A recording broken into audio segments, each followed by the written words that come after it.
What's good, y'all? Let's get into this cut. We got number one with a medium taper, wave cut. Follow along, let's get in blurry.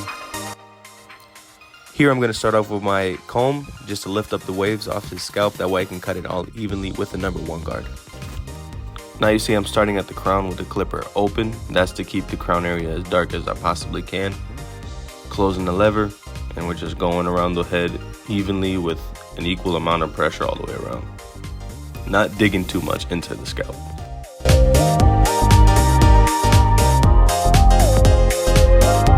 Now once you get to the lineup area, you're gonna wanna make sure your client doesn't have many cowlicks. Mine does, that's why I was a little bit light.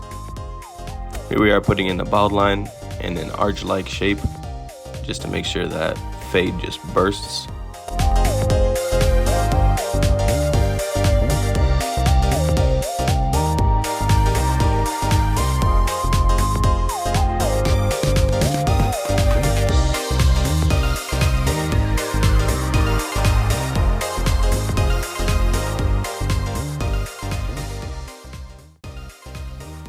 So now I'm gonna grab my Low Pro FXs, go in there, clipper open, just about a ½ inch, starting our first guideline.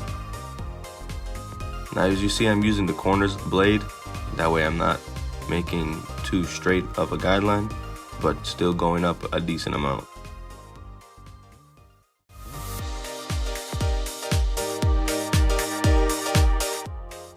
Here's where I close the clipper. I just punch out that bottom line just to get it over with quickly. Open it halfway, go up a little bit more, and blur out our first section. Now we go in with the number one guard, starting off open. Same thing again, just flicking out about a ½ inch up.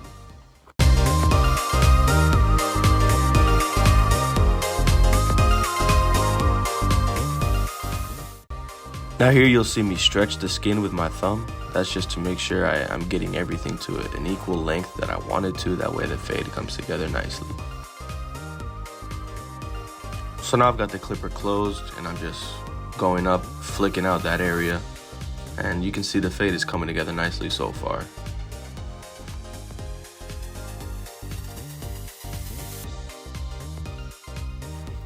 Now I'm just gonna slap on the half guard and blur out that transition from open to the number one. This is easily my favorite guard of every one I use. It just blends everything together really easily.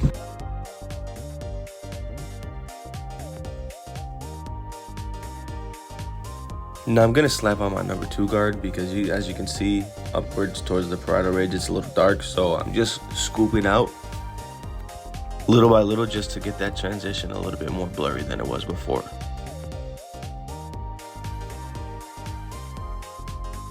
You want to go multiple directions when it comes to wavers because their hair is in a pattern, so in order to get it cut down to an equal length, sometimes you're gonna have to go different directions.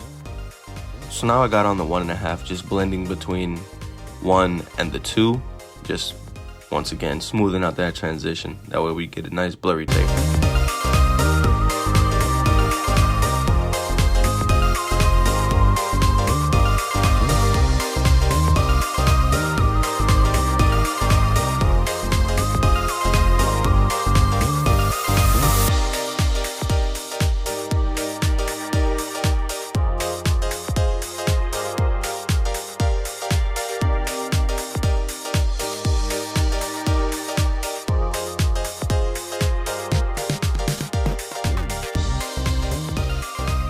Now I'm just going to repeat the same steps on the back taper.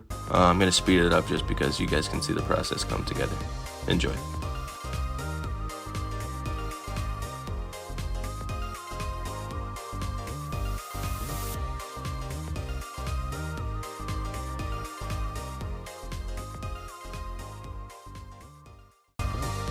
Now I'm also going to speed up this other side on the taper just because we already went through the process once.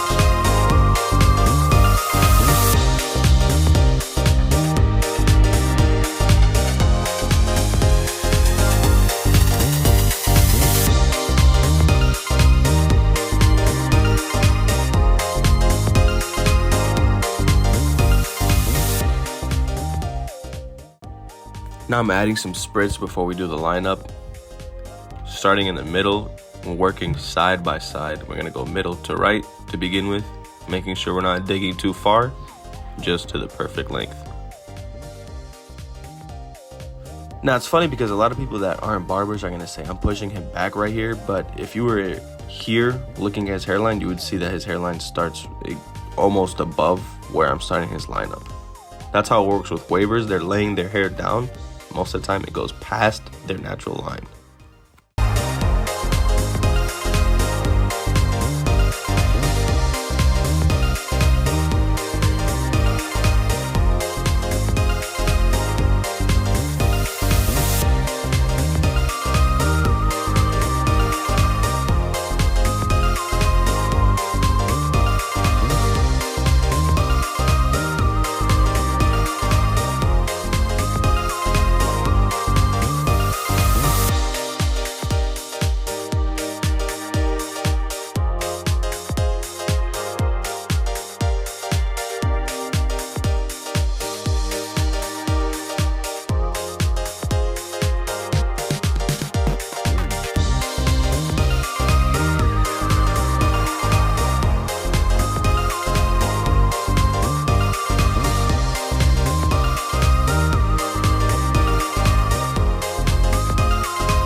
Now we move on to the C-cup area where I start at the top and then come down to the bottom and connect it all right in the middle.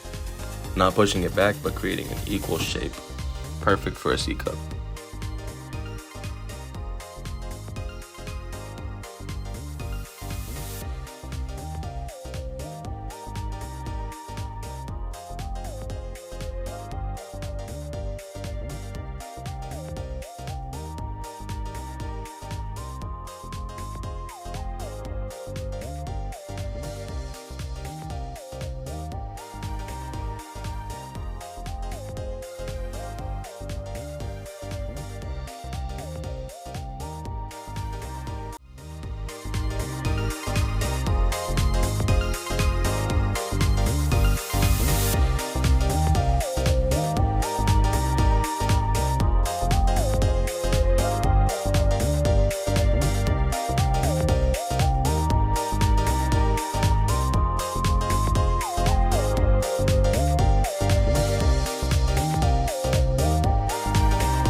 Now here we're gonna end the session with some oil sheen spray and a quick little brush just to make sure everything is laid down and even.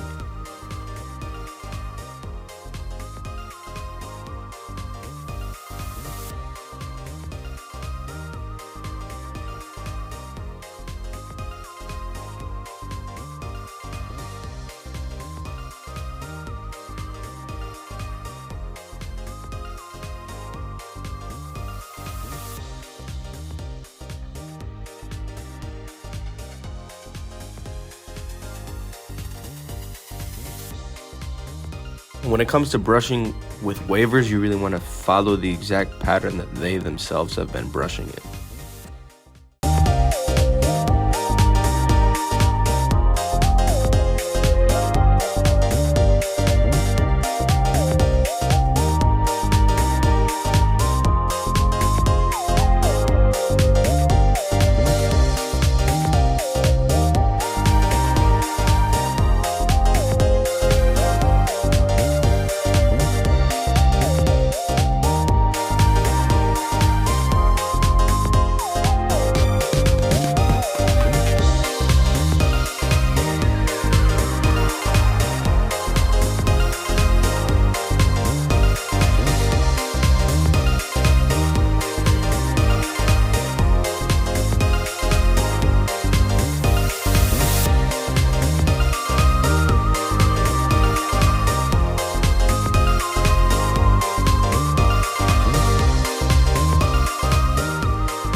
Now we finished up, getting ready to show him that mirror.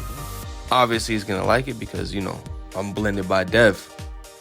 Y'all make sure to like, subscribe, and come check me out on the next one. Peace.